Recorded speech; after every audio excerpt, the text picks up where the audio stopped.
अस्सलाम वालेकुम। नॉवेल पल भर रास्ता तय करने में बाय फ़रहत इश्तियाक। प्लीज़ मेरे चैनल को लाइक शेयर सब्सक्राइब करें और अगर आप कोई और नॉवेल सुनना चाहते हैं तो कमेंट सेक्शन में मेंशन कर दें। एपिसोड 7। जिस बात पर इसे हैरत हो रही थी वो ये थी कि इसकी बेतकल्लुफ़ी इसे बड़ी अच्छी लग रही थी। वो इसके चेहरे पर नज़रें जमाए बड़े गौर से इसके चेहरे के उतार चढ़ाव का जायज़ा ले रहा था। इन ज़हीन आँखों से वो हमेशा ही खाइफ रही थी, इसलिए फ़ौरन गाड़ी से उतर गई थी। वो भी गाड़ी का दरवाज़ा बंद करता हुआ इसके साथ अंदर आ गया था। मुर्तज़ा को लाउंज में बिठाकर वो अपने कमरे में चली गई। जल्दी जल्दी मुँह हाथ धोकर कपड़े बदले और वापस नीचे आ गई। वो सोफे पर बैठा अखबार पढ़ रहा था। इसे आता देखकर अखबार एक तरफ रखता हुआ बोला, सिर्फ 5 मिनट में किसी खातून को तैयार होते मैंने पहली बार देखा है। वो इस बात पर धीमे सुरों से हंस दी थी और बोली, आप नाश्ते में क्या लेंगे? वो इसकी खातिर इतना कर रहा था तो इसका भी फ़र्ज़ बनता था कि इसकी अच्छी तरह खातिरदारी करे। क्या मैं उम्मीद रख सकता हूँ कि ये जुमला मैं आइंदा भी सुनूंगा और कई मरतबा आपके मुँह से सुनूंगा? वो बड़ी संजीदगी से इसकी तरफ देख रहा था। वो इस बात पर बुरी तरह बौखला गई। अपनी नर्वस और घबराई हुई हालत से छुटकारा पाने के अंदर इसको 2 सेकंड लगे थे। वो गहरी निगाहों से इसे देख रहा था। आपने जवाब नहीं दिया। क्या लेंगे? वो खुद को संभाल कर दानिस्ता इसकी बात नज़रअंदाज करने की कोशिश कर रही थी। आपने भी तो जवाब नहीं दिया। वो बर्जस्ता बोला। फ़ोन की बेल ने इसे इस मुसीबत से निजात दिला दी। वो फ़ौरन फ़ोन सुनने लगी थी। दूसरी तरफ की अली की आवाज़ सुनकर वो बेख्तियार हो गई। ओह अली, तुम जल्दी से वापस आ जाओ, पापा की। मुर्तज़ा ने इसके हाथ से रिसीवर झपट लिया और इसे घूरता हुआ खुद अली से बात करने लगा। सारी बात तफसील से मुनासिब अल्फाज में इस तरह बताई कि वो परेशान न हो। वो इसे बात करता देखकर किचन में चली गई थी। फिर इसने मुर्तज़ा से नाश्ता बनाकर करवाया और पापा के लिए नाश्ता लेकर वो मुर्तज़ा के साथ हॉस्पिटल चली आई। इसे छोड़कर मुर्तज़ा चला गया था। पहली फ़्लाइट से ही अली वापस आ गया और आते ही सीधा हॉस्पिटल आया। अली के आते ही वो बिल्कुल पुरसुकून हो गई थी। वो हर तरह की फ़िक्र और परेशानी और सोच से आज़ाद और मुतमईन हो गई थी। वो उम्र में इससे छोटा ही सही मगर एक मर्द था, मजबूत आसाब का मालिक था, हर तरह के हालात में हिम्मत और शुजाअत से काम लेने वाला। इसे आते ही इसे और पापा को संभाल लिया था। पापा को इनके अपने हॉस्पिटल में मुंतकिल करवाया और इसने बड़े से बड़े काबिल डॉक्टर का पापा के गिर्द झमघट्टा लगवा दिया था। वो अली के गले लगे रो रही थी। अली, अगर पापा को कुछ हो जाता तो मैं उस लम्हे ही मर जाती। वो इसे अपनी बाहों में छुपाए दिलासा दे रहा था। इसी लम्हे से एहसास हुआ कि अली कितना बड़ा हो गया है। अब अली की पनाह में वो अपने आप को महफूज समझती है।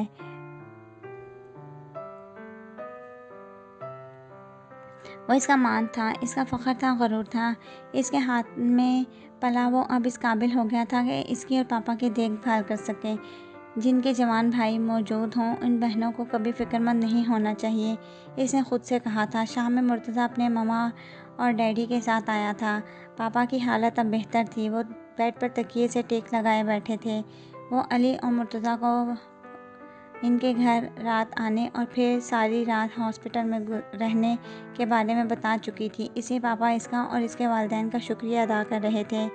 जितनी देर वो लोग वहाँ रहे वो कुछ कतराई चुप बैठी रही। मुर्तज़ा की तरफ देखने की तो इसमें हिम्मत ही नहीं थी। कितनी आसानी से वो इन दोनों के बीच मौजूद अजनबियत की दीवार गिर गई थी।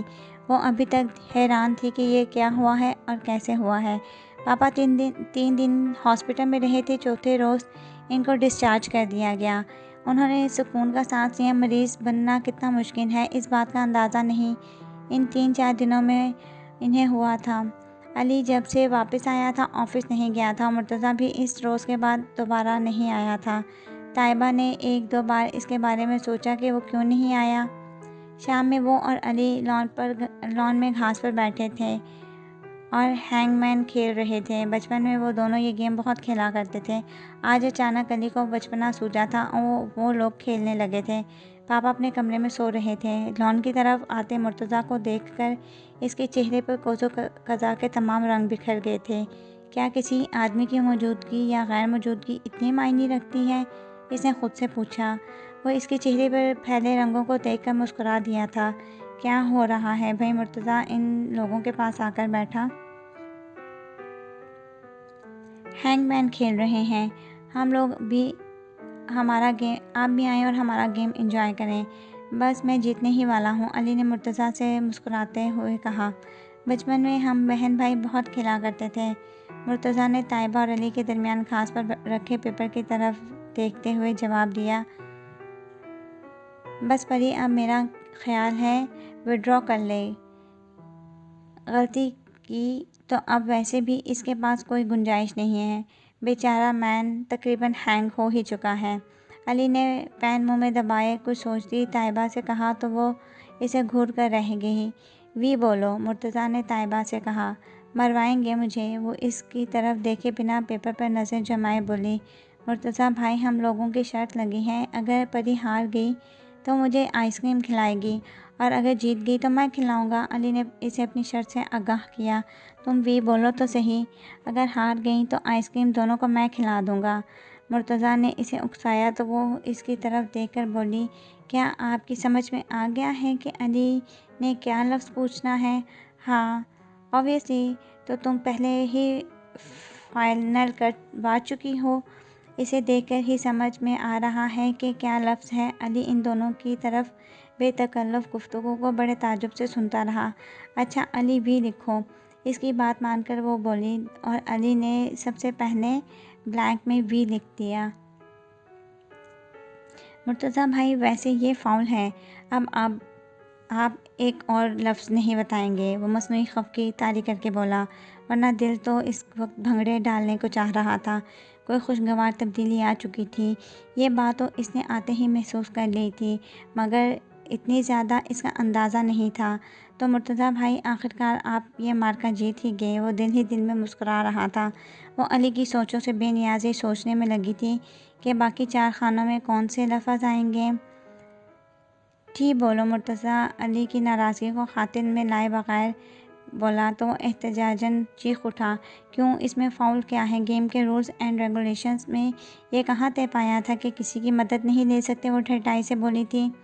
चलो टी लिखो। वो अली को देखकर हंसते हुए बोली। इसने बुरा सा मुँह बनाकर दोनों खानों में टी लिख दिया तो वो खुश होकर बोली, मेरी समझ में आ गया।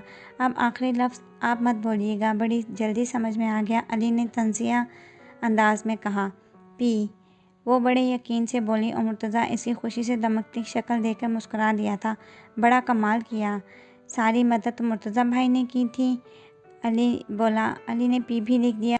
लफ्ज़ मुकम्मल हो गया। विच यू परेड मुकम्मल हो चुका था। वो हाथ झाड़े खड़े हो गई। पैसों का इंतज़ाम कर लो, मैं बहुत सारी आइसक्रीम खाऊंगी। वो इसे चिढ़ाते हुए बोली तो मुर्तज़ा कहकहा लगाकर हंस दिया। अंकल कहाँ हैं?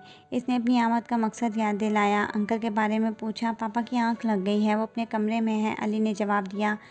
मैं अंकल की तबीयत पूछने आया था, 2-3 दिन से आना चाह रहा था। वो इन दोनों को बातें करता छोड़कर किचन में चली गई थी। चिकन और चीज़ के सैंडविचेस और चाय ट्रे में रखकर वो वापस लॉन में आई तो मुर्तज़ा अली से कह रहा था, the word no has no existence for me. जब मैं किसी काम का इरादा कर लेता हूँ तो फिर दुनिया की कोई भी ताकत मुझे पीछे हटने पर मजबूर नहीं कर सकती। अली इसकी बात के जवाब में कुछ कहने ही वाला था कि इसे आता देखकर चुप हो गया। वो इन दोनों के सामने ट्रे रखकर ख़ुद भी सामने ही बैठ गई। वाओ, मेरे फेवरेट सैंडविचेस, अली ने खुशी से नारा लगाया और जल्दी से अपनी प्लेट में सैंडविच रखकर खाने लगा। आप भी लें। ताइबा ने प्लेट मुर्तज़ा की तरफ बढ़ाई तो इसने भी सैंडविच ले लिया। अली, एक बात पूछूं? मुर्तज़ा ने ड्रामाई अंदाज में अली को मुखातिब किया। जी पूछें। अली ने खाने के दौरान जवाब देने की फुर्सत निकाली। ताइबा चाय का कप हाथ में लिए इन दोनों की बातें सुन रही थी। क्या ताइबा वाकई डॉक्टर है? इसकी शरारत मुस्कुराहट से ही समझ गई थी कि बात इसी के मुतल्लिक है। क्यों आपको कोई शक है? अली के पूछने पर वो बड़ी साफ़गोई से बोला।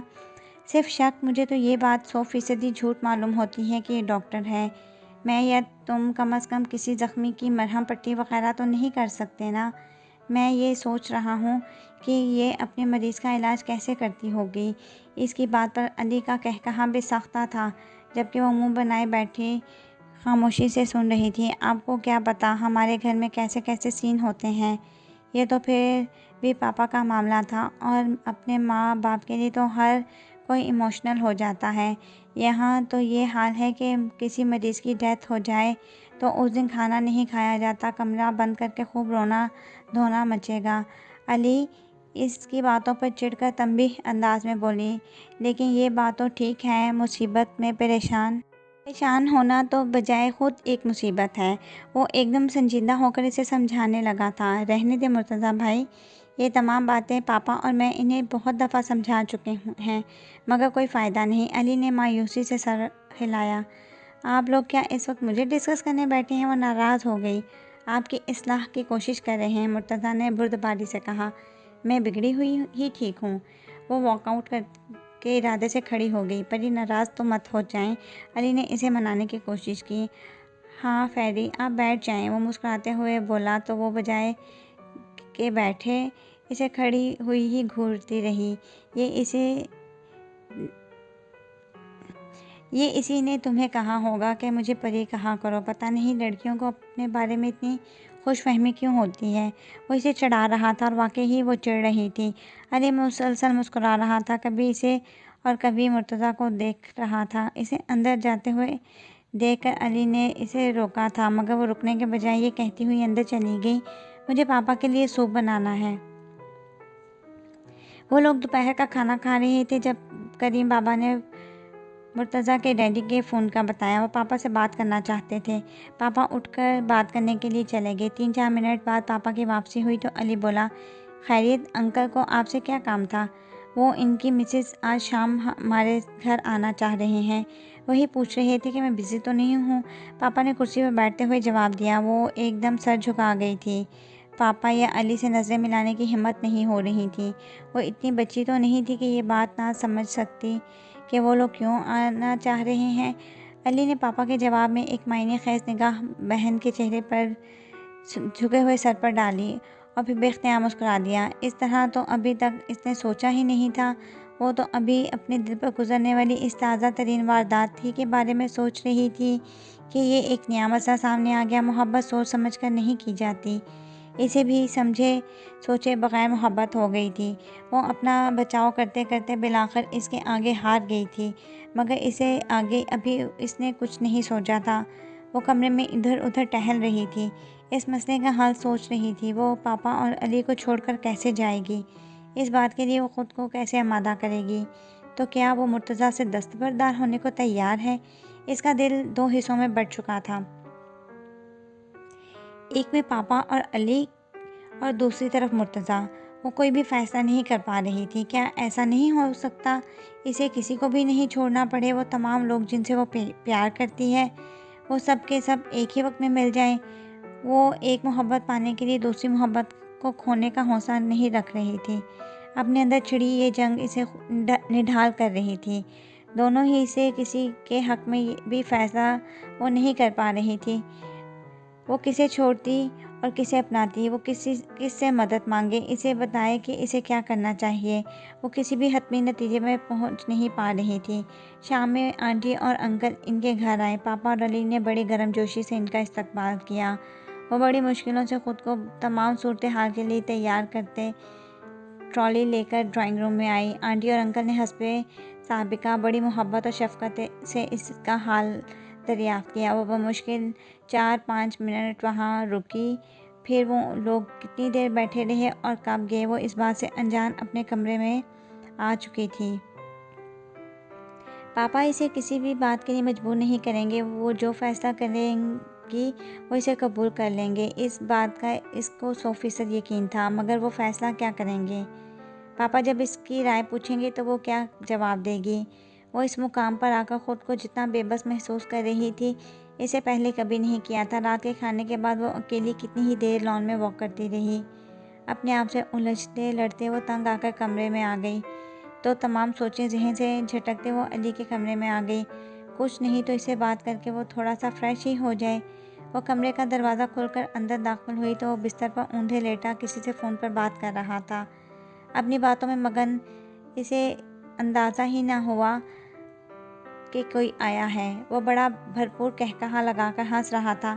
मान गए आपको मुर्तज़ा भाई, जो काम आज तक कोई नहीं कर सका आपने कर दिखाया। वो किसी की बात के जवाब में बोला था। हाँ, इस वक्त लॉन में यहाँ से वहाँ मार्च पास हो रहा है। वैसे बेफिक्र रहें, फैसला आप ही के हक़ में होगा। वो बड़े मज़े से बोला था। दुआएं दें मुझे, अगर पहले ही वक्त अपना प्रपोज़ल भिजवा देते और जवाब में वही सब होता जो इससे पहले औरों के साथ हुआ था। फिर मैं पूछता कि लफ्ज़ नो सुनना कैसा लगता है। कोई इमारत जैसे पूरी की पूरी उस पर गिर गई थी। इसके मलबे के नीचे दबी सिसक रही थी। आपको खुद ही शौक़ है मुश्किल काम में पढ़ने का। मैं तो पहले ही बताया था, आपकी ज़िंदगी का मुश्किल तरीन प्रोजेक्ट है। इसे कहीं आसान तो एहराम मिस्र की ड्राइंग होगी। ये आपकी ज़िंदगी का मुश्किल तरीन प्रोजेक्ट है। इसे कहीं आसान तो एहराम मिस्र की डिज़ाइनिंग रही होगी। कब के सुने जुमलों का मतलब आज इस पर वाज़ेह हो रहा था। ये आपकी ज़िंदगी का मुश्किल तरीन प्रोजेक्ट है। इसे कहीं आसान तो एहराम मिस्र की डिज़ाइनिंग रही होगी। कब के सुने जुमलों का मतलब आज इस पर वाज़ेह हो रहा था। जबकि दूसरी तरफ अली इसकी आमद से बेखबर अपनी बातों पर में मसरूफ़ था। हाँ जी, क्या बात है आपकी? अपने चैलेंज में जीत गए और मैं हार गया, लेकिन ये हार मुझे बहुत खुश कर रही है। इस जगह हार जाने की तो मैं कब से दुआएं मांग रहा था। वैसे आप हैं भी तो बड़े मुस्तकिल मिजाज। मैं आपकी जगह होता तो कब का मैदान छोड़कर भाग जाता। अली ने सीधे होकर लेटते हुए कहा तो सामने खड़ी ताइबा को देखकर बुरी तरह बौखला गया। इसके चेहरे में पर मौजूद तासुरात बता रहे थे कि वह सब कुछ सुन चुकी हैं। मुर्तज़ा भाई, मैं आपको बाद में कॉल करूँगा। इसने परेशानी के आलम में रिसीवर रखा। आए परी बैठे, वो डरते हुए बोला।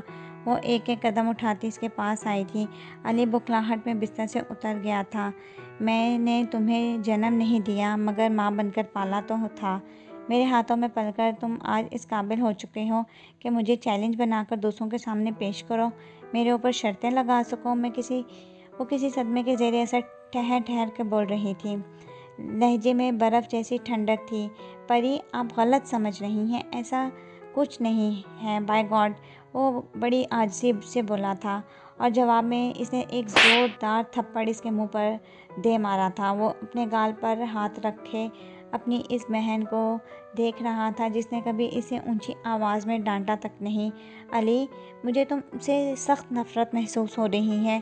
पता नहीं आज के बाद मैं कभी किसी पर एतबार कर सकूंगी कि या नहीं, और आज के बाद कौन होगा जिस पर मैं फ़ख्र करूंगी, जो मेरा मान या मेरा गरूर होगा। अली, तुमने मुझे मेरी ही नज़रों में गिरा दिया है। वो फूट फूट कर रो रही थी।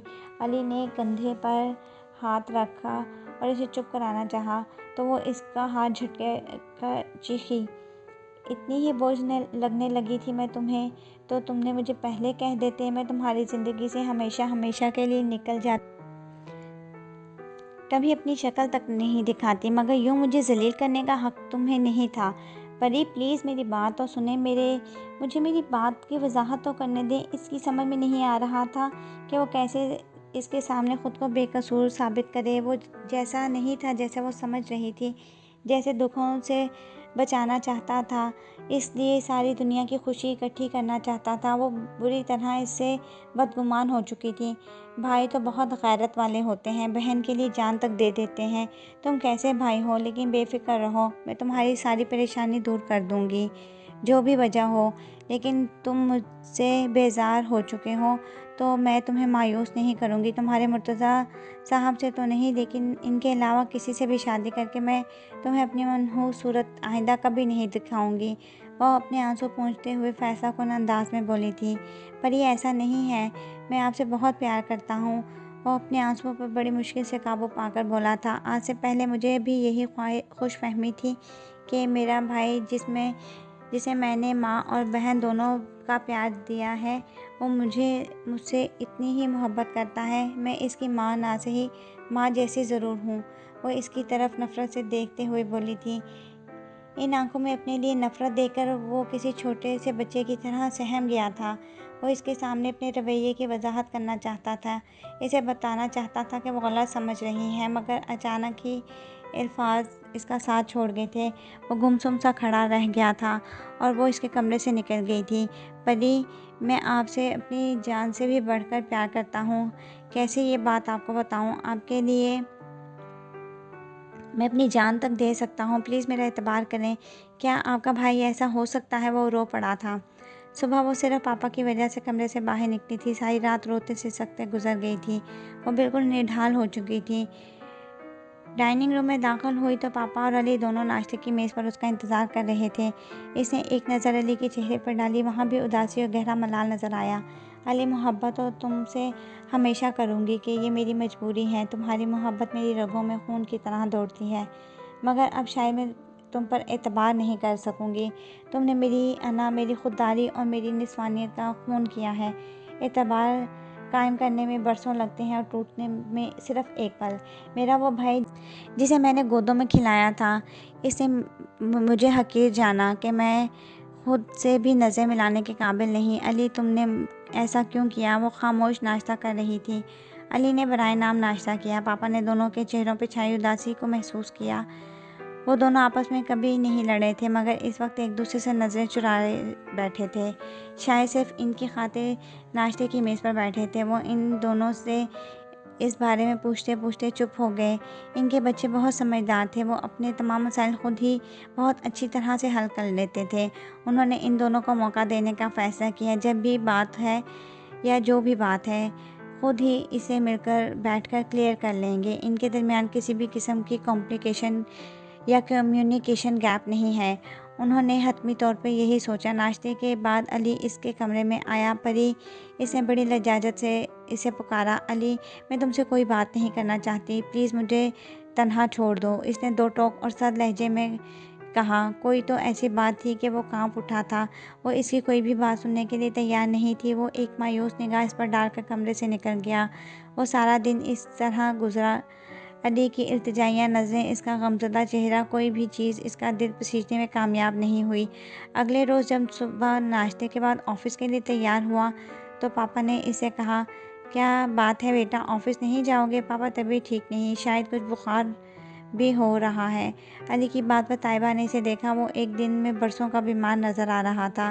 वो दिल को कड़ा करके इसकी तरफ से निगाहें हटाकर दोबारा अखबार पढ़ने लगी। पापा ने हॉस्पिटल जाना दोबारा शुरू कर दिया था, सो वो चले गए। इसके जाने के बाद अली अपने कमरे में बंद हो गया और वह अकेली घर में इधर उधर फिर रही थी। दोनों ही में से किसी ने दोपहर का खाना नहीं खाया। शाम हो रही थी। पापा के घर आने का टाइम हो गया, इसलिए वो खुद को फ्रेश करके पापा का इंतज़ार करने लगी। लॉन चेयर पर बैठी थी और वो भी खाली और जहन के आलम में के गेट की तरफ देख रही थी।